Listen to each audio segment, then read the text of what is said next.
Vimos na aula 1 que a política econômica mercantilista dos estados monárquicos absolutistas acreditava que a riqueza de uma nação estava no acúmulo de ouro e prata, e que esse metalismo podia ser obtido no comércio internacional, nas trocas comerciais realizadas com moedas de ouro ou prata entre os países europeus.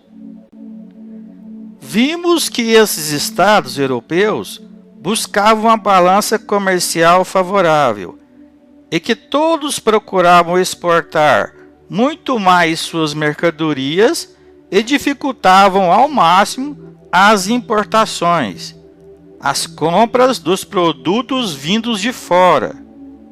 Quanto mais dinheiro em moedas de ouro ou prata a burguesia acumulava, enriquecia, mais impostos ela pagava ao Estado. Então, a base para o enriquecimento desses estados europeus não se encontrava no comércio entre eles, mas sim em suas colônias na América, África e Ásia. Nos séculos XV e XVI, os reis e rainhas absolutistas perceberam a importância do comércio de especiarias e artigos de luxo orientais, e assim os seus comerciantes adentraram os oceanos para ir às Índias, ao Oriente. O país que trouxesse mercadorias do Oriente revenderia às outras nações europeias e poderia obter uma balança comercial favorável, uma vez que tais produtos orientais não tinham na Europa.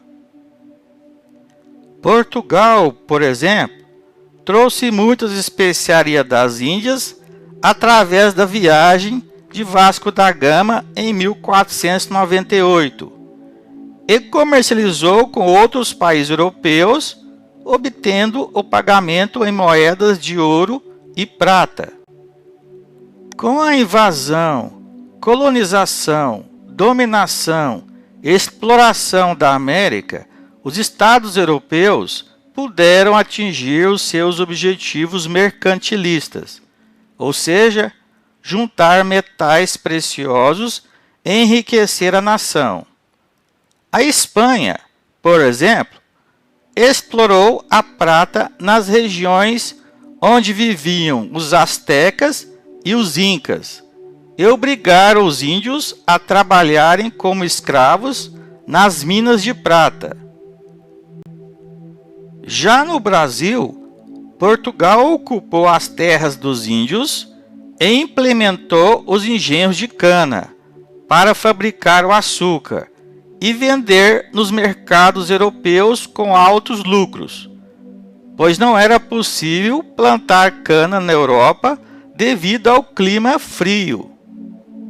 Além disso, entre os séculos XV e XVIII, os países europeus dominadores, as metrópoles, estabeleceram com suas colônias o pacto colonial, ou seja, a colônia deveria fazer comércio apenas com sua metrópole.